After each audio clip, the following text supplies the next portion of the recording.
తెలుగు చలనచిత్రానికి తన సినిమాతో సరికొత్త ట్రెండ్ను సృష్టించిన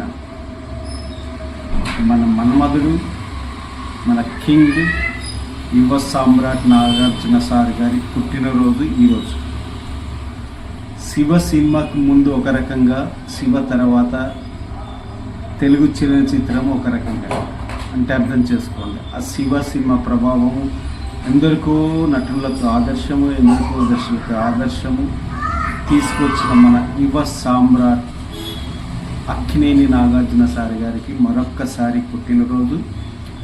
అక్కినేని నాగార్జున సార్ మరికొన్ని మంచి వచ్చే చిత్రాలు ఎన్నో తీయాలని, మంచి మంచి విజయాలు సాధించాలని, తెలుగు ప్రేక్షకులకి ఎల్లప్పుడూ ఇలా వినోదాలు పంచాలని ఆ భగవంతుడు అక్కినేని నాగార్జున సార్ గారికి అష్ట ఐశ్వర్యాలు, ఆరోగ్యాలు ప్రసాదించాలని